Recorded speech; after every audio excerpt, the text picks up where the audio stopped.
Hello Craig, here's a quick run through, or well, as I'm building the form, so hopefully you'll see how I'm doing it. I'll try and explain how I'm building it up. So I've literally just gone add and then given a name and a reference. So if I go onto this one, it'll be a blank template, and I can start dragging elements from the right hand side onto this sort of grey area in the middle. So might want to give it a header. This could be just exactly the same as what the form is called, and I can change the color in here. So I'm going through. What I've done is I converted the I converted the form into so I could copy the text because it was an image on the PDF. So I'm going to just as I'm creating it, I'm just going to create the elements in here. We'll copy it in here. We can, if you do some general, if you want general text in here, you can drag it in and put more information about what this is if you wanted to, and you can also add in images and so forth. So I'm going to just try and keep it really simple. Um, so copying this time location as you got at the top one. We can put a help information.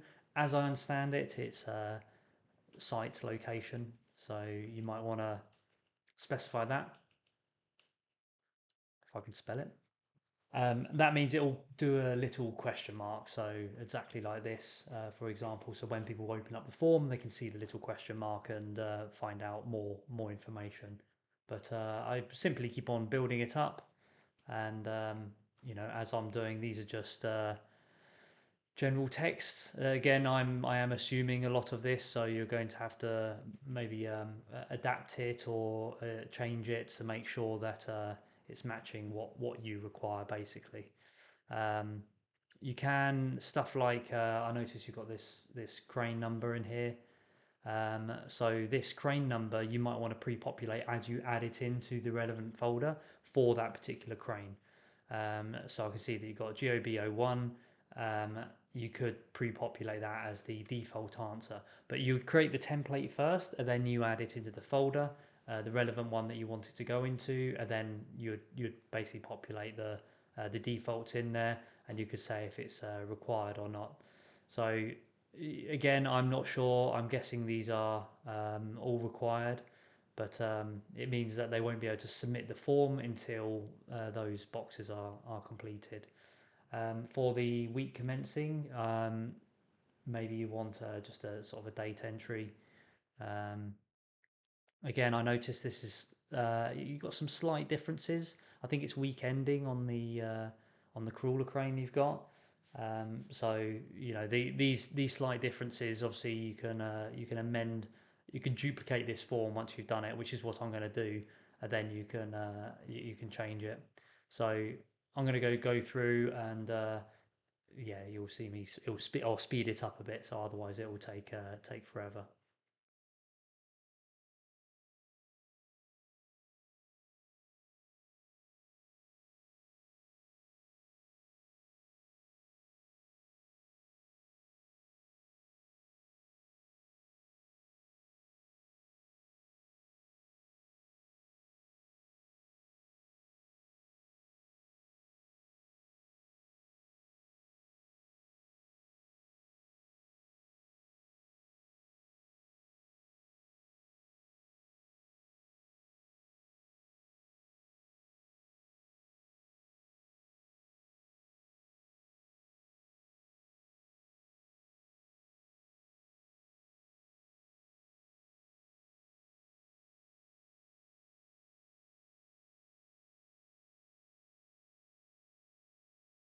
So I've created the form here. Some challenges I noticed that you've got, I guessing on the form that you currently use, you can select a defect and then add something in. There's two methods. It hasn't got the same ability in regards to the like if and or kind of statements. On these, I've used like this yes no defect. We could have, so when it's toggled, as we could reverse it so that you could have a defect, and as soon as defect is selected, you can have an email go to X. You'll notice that within here I've added a sort of to add defects or report defects below. Um, you could have some additional forms or some additional parts in here. So you'll notice on the right hand side I've also got this sort of link to content. So what this allows me to do is I could have report a defect and have that as a button. This is effectively just a link to another form. So you select the folder and you select the particular eForm, so you've got to kind of pre-create it. And maybe you could have a like a drop-down box on that form, and you can select the particular item it is. The problem is that you've got to also make sure that the operator filling it out is selecting the correct vehicle as well, because it's seen as a completely separate form. But it can be seen within the same sort of context of this as well. So they could refer, the engineer can refer back to the original checklist that they're doing. Um, so yeah, there's many different ways to be able to approach this. So hopefully this kind of gives you a bit of an idea in terms of building up the form anyway. And then you've got manage details. You can change the name or the reference, and then manage output. You can put an email notification every time somebody submits that form. You can also have it attached as a CSV file or a PDF file. Um, and you select which folder it goes into. So I'd suggest from the template level, create a like a just like an output or a submissions folder, so that all of the submissions go into that folder. And then when they you can have them auto expiry if you wanted to. The reason we've got the auto expiry on there is so that content hides after a particular when it expires. So any expired content is hidden from the end user. So that means when they scan the QR code, they won't be able to see any of the expired content. So for example, in this case, let's say this is a daily check, and we've got it expiring after 1 week. If somebody's scanning the QR code and submitting it every single day, and the form's going into the same folder, they could have 100 completed submissions within that folder. However, only the last week will be showing, because after a week it's expiring. But of course, it's not deleting it; it's just hiding it from the end user's view when you're scanning the QR code. Um, so this is quite, hopefully this makes sense in terms of building up the form. There are a couple of other options. You don't have to use this yes no. You could use a drop down option if you wanted to instead, and have so they have to select the it's okay, or adding a defect. um, you could even use sort of different toggles, or multiple different options within here as well. So a toggle is kind of similar to this, but you might have multiple toggles against one. So there's really many ways that you can approach this.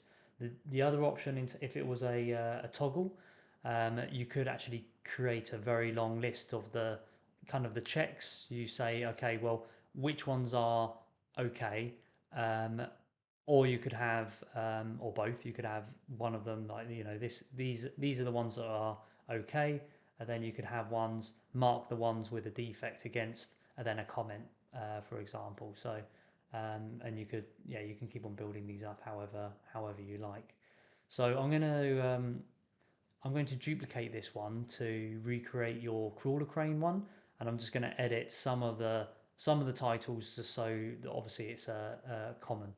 So I need to go back to the templates, and we can see the mobile crane one here, and I'm simply just going to duplicate this one.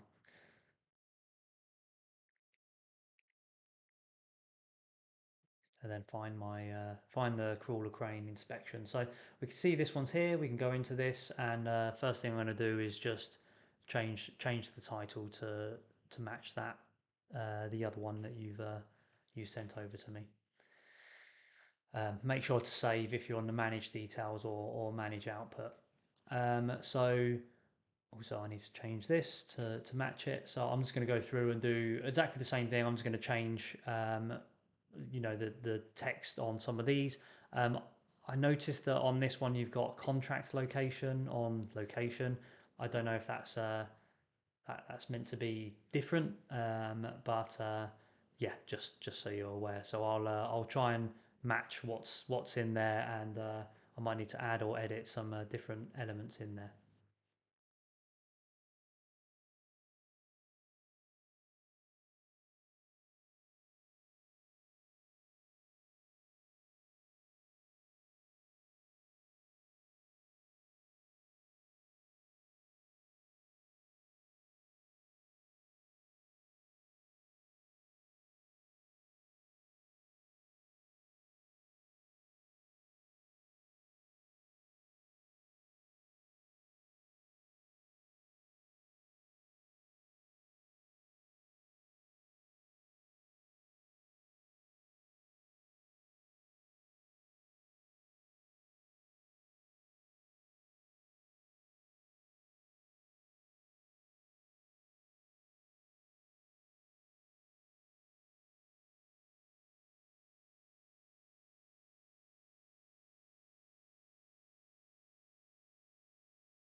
So I've gone through and recreated this second form. You'll notice that I wasn't sure on some elements in here, but hopefully you can see how you can edit them and adjust them from here. Um, Obviously, I've kept the same in regards to the defects. I wasn't really sure what this person name, then operator name, meant, but yeah, obviously feel free to go in and adjust those. Um, Obviously, you can have a different output go to this particular form if you wanted to, so this can go anywhere.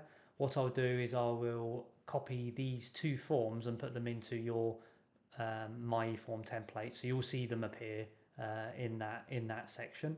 Um, I would note that I'll go in and adjust them as you need. When you want to be able to add these into a folder, make sure to publish. So once you publish, this will lock out that particular form inside of the templater. So you can edit it in terms of the text and stuff like that, but you won't be able to add or edit different elements, but you will be able to activate and inactivate certain elements, which basically shows or hides them from the end user's point of view as they fill out the form. So there's a couple of bits that you can do around there. If you do publish it and you need to go and edit or recreate it or whatever, you can always simply just copy that particular form. So hopefully that's quite self-explanatory. Um, Let me know if this helps, and hopefully this makes sense, and hopefully these two forms are as you require. As I said, there's many different ways that you can adjust and change these. So yeah, and do reach out and do let me know what kind of adjustments you would like in the future. I know everybody would like that. You know, if you said yes, there's a defect, to have alternative parts to that. So we are always improving and building this up. At the moment, our priority, I've thrown a lot of resource on the sort of end-to-end hire desk side of stuff, from inquiry and automatically scheduling information out to operators so that they can go through and fill in that information. So again, this could fit into that larger picture if you wanted to. Do let me know. It's mostly around capturing their sort of like timesheets of the hours on site, the personal hours, all checks, walk around checks and defects and so forth. And you've got a whole maintenance system in there as well. So yeah, let me know if that's something you want to explore at some point. But hopefully this will get you started. So yeah, thank you, and I'll speak to you in the new year. Thanks.